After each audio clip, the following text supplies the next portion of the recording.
Bachelor of library and information science. আজকে আমরা জানব এনএসইউ এর বিলিজের 7 পেপার সম্পর্কে। 7 পেপারের নাম হচ্ছে library cataloguing practice. Library cataloguing practice, কিন্তু এটা হচ্ছে প্র্যাকটিক্যাল পেপার। এবার যাচ্ছি আমরা প্র্যাকটিক্যাল পেপারে কী ধরনের প্রশ্ন আসে এবং কত নাম্বার থাকে। তাহলে আমাদের ফুল মার্কস হচ্ছে 100। তারপরে এটা যে ওয়েটেজ অফ মার্কস, যেটা আমাদের যোগ হয়, মানে 100 নম্বরের আমরা পরীক্ষা দেব, কিন্তু আমাদের যোগ হবে যা পাবো সেখান থেকে 80% যোগ হবে রিটেনে। এবার যাচ্ছি, এবার আমরা দেখব যে আমাদের কি ধরনের প্রশ্ন আসে এবং কতগুলো প্রশ্ন করতে হয়। তাহলে 3টে ধাপে আমাদের প্রশ্ন দেয়া থাকে এবং এখানে বলে দেয়া আছে যে পরিষ্কার পরিচ্ছন্নভাবে আমাদের কিন্তু এই পেপারটাকে যখন আমরা কার্ডের মধ্যে করব, প্রশ্নগুলো তুলে আমরা কার্ডের মধ্যে যখন উত্তরটা করব, তখন কিন্তু আমাদের হাতের লেখাটা খুব পরিষ্কার এবং পরিচ্ছন্ন করে করতে বলেছে। তার জন্য একটা নির্দিষ্ট নাম্বার থাকে। এবার দেখো, এখানে একদম উপরে যেটা দেওয়া আছে আমাদের এইচটিপি বলে। এইচটিপিটা হচ্ছে হাফ টাইটেল পেজ, মানে আমাদের কোশ্চেনে ওরকম এইচটিপির ইনফরমেশন পাবো। তারপরে হচ্ছে টিপি হচ্ছে টাইটেল পেজ। তারপরে হচ্ছে ভার্স অফ টাইটেল পেজ।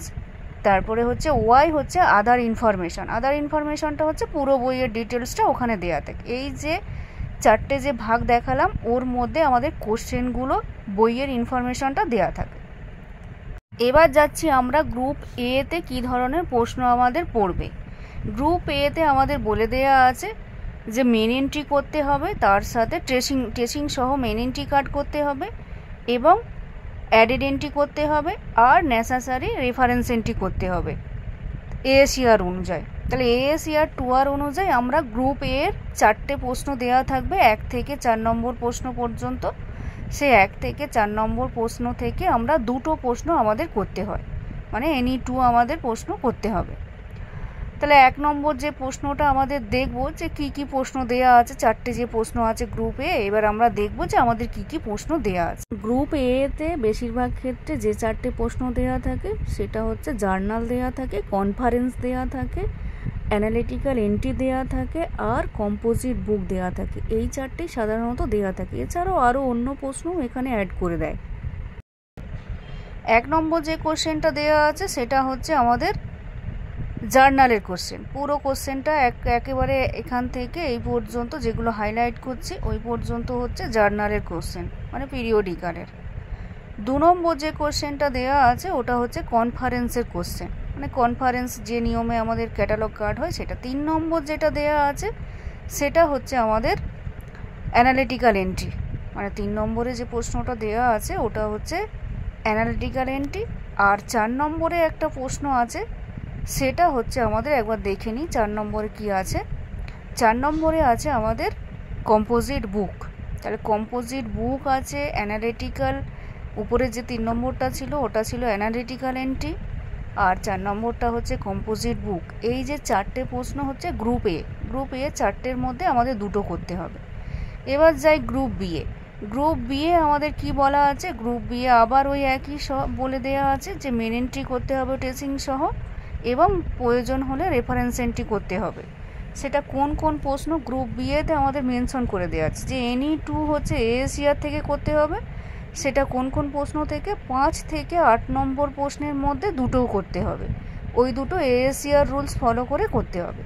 আর বাকি এখানে আরও তার নিচে যে পার্টটাই বলে দেওয়া আছে, দেখো ওই যে এটা হচ্ছে আমরা উপরেরটা বললাম যে এনি 2, নিচের যেটা ওরই পাশে যেটা দেওয়া আছে সেটা হচ্ছে মেন এন্ট্রি করতে হবে ট্রেসিং সহ, মানে এনি 1 করতে হবে, সেটা CCC classified catalogue code rules follow করে। কোন 2টো প্রশ্ন থেকে আমরা করব 9 আর 10 নম্বর কোশ্চেন থেকে। এবার এখানেও বলে দেওয়া আছে যে ক্লাস ইন্ডেক্স এন্ট্রি, মানে ওর যেগুলো ক্লাস ইন্ডেক্স এন্ট্রি থেকে চেন প্রসিডিওর করতে হবে সেটাই বলে দেওয়া আছে। যে ক্লাস ইন্ডেক্স এন্ট্রি বের করলে, যেমন কল নাম্বার বের করলাম, সেখান থেকে চেন প্রসিডিওর করে সিআইই বের করতে হবে। সিআইই বের করে আমাদের ট্রেসিংয়ে লেখা হবে। তার মানে 9-10 প্রশ্ন থেকে আমরা একটা প্রশ্ন করব, সেটা হচ্ছে classified catalogue code group B. তাহলে এবার দেখে নিই, এনি 2 হচ্ছে আমাদের ASER, আর NE1 হচ্ছে আমাদের CCC। এবার যাই 5 নম্বর থেকে একেবারে একদম 10 নম্বর পর্যন্ত কোন কোন প্রশ্ন আছে। তাহলে ওখানে এই যে 5 নম্বরের যে প্রশ্নটা, ওটা হচ্ছে আমাদের ইউনিফর্ম টাইটেল। তারপরের যে প্রশ্নটা আছে 6 নম্বর যে প্রশ্নটা আছে, ওটা হচ্ছে আমাদের রিটোল্ডের প্রবলেম। 7 নম্বরের যে প্রশ্নটা আছে, ওটা হচ্ছে আমাদের, একবার দেখে নিই কী প্রশ্ন আছে। 7 নম্বরে হচ্ছে আমাদের কর্পোরেট বডি। 8 নম্বর যেটা আছে সেটাও আমরা দেখছি যে মিনিস্টার আছে যখন, তাহলে নিশ্চয়ই এটাও কর্পোরেট বডি। মানে এই পর্যন্ত হলো আমাদের ASER। 5, 6, 7, 8 ওখান থেকে আমাদের দুটো করতে হবে। এরপরে যাব আমরা 9 আর 10-এর প্রশ্নে। তাহলে 9 নম্বরের প্রশ্ন হচ্ছে CCC এর প্রশ্ন। এটা হচ্ছে আমাদের জার্নালের প্রশ্ন, মানে জার্নালে CCC। 10 নম্বর যে প্রশ্নটা আছে ওটা হচ্ছে আবার কর্পোরেট, সেটা হচ্ছে CCC ফলো করে কর্পোরেট বডি করতে হবে। তাহলে ওই দুটো থেকে আমরা যে কোনো একটা করব। তাহলে আমাদের গ্রুপ বি হয়ে গেল। এবার যাচ্ছি আমরা গ্রুপ সি এ। গ্রুপ সিও আমাদের বলে দেওয়া আছে কি কি করতে হবে। তাহলে গ্রুপ সি এ আমাদের ওই একই বলে দেওয়া আছে যে আমাদের মেন এন্ট্রির সাথে ট্রেসিং সহ মেন এন্ট্রি করতে হবে, এবং প্রয়োজন যদি রেফারেন্স এন্ট্রি করতে হয় তখন আমরা করব। এবার কোন কোন প্রশ্নগুলো, ওই যে 11 থেকে 16 নম্বরের যে প্রশ্নগুলো আছে ওগুলো হচ্ছে ASER। তাহলে ASER অনুযায়ী আমরা 11 থেকে 16 নম্বরের প্রশ্ন থেকে NE3 মানে 3টে প্রশ্ন করব। আর তারপরে এই যে আছে 17-18 প্রশ্ন CCC এর প্রশ্ন। এবার যাচ্ছি কি কি প্রশ্ন আমাদের পড়েছে। তাহলে 11 নম্বরের যে প্রশ্নটা আছে ওটা আমরা একবার দেখে নিই কী পড়েছে। ওটা হচ্ছে জয়েন্ট অথরের প্রবলেম। তারপরে যাচ্ছি 12 নম্বরের প্রশ্ন, 13 নম্বরের প্রশ্ন, ওগুলো আবার কি পড়েছে দেখি। 12 নম্বরের যে প্রশ্নটা পড়েছে ওটা হচ্ছে মাল্টিভলিউমের প্রশ্ন। 13 নম্বরের যে প্রশ্নটা পড়েছে সেটা হচ্ছে আমাদের দেখে নিই, এটা হচ্ছে আমাদের সিঙ্গেল অথরের প্রবলেম। তারপরে হচ্ছে আমরা 14 নম্বরের যে প্রশ্নটা আছে সেটা একবার দেখে নেব। 14 নম্বরের যে প্রশ্নটা আছে ওটা হচ্ছে আমাদের সিউডোনিমের প্রবলেম।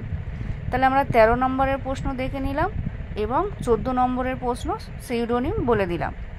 এবার যাচ্ছি আমরা 15 নম্বরের প্রশ্ন। 15 নম্বরের যে কোশ্চেনটা আছে ওটা হচ্ছে কর্পোরেট বডি মানে ASER। 16 নম্বরের যে কোশ্চেনটা আছে ওটা হচ্ছে আমরা দেখে নিলাম যে ওটা কী ধরনের প্রশ্ন পড়েছে, ওটা দেখলাম হ্যাঙ্গিং প্রশ্ন পড়েছে। এবার যাচ্ছি 17 আর 18। 17-18 যেহেতু আমাদের CCC এর প্রবলেম, এবার 17-18-এর মধ্যে ওই দুটো প্রবলেম আমরা দেখে নেব যে কি কি প্রশ্ন এসেছে।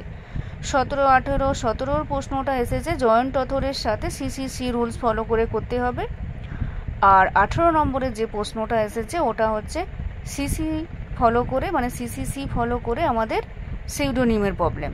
তাহলে আমাদের এই ছিল আমাদের ASER এর 7 পেপারে ASER এবং CCC এর কতগুলো করে প্রশ্ন আমাদের 7 পেপারে আসে। Group A, group B, group C যেগুলো আসে সেগুলো আমরা দেখে নিলাম যে আমাদের কতগুলো করে করতে হয়। যদি অনলাইনে কেউ প্র্যাকটিক্যাল ক্লাস করতে চাও তাহলে আমার সাথে কন্ট্যাক্ট করবে, আমার নাম্বার ডেসক্রিপশনে দেওয়া আছে।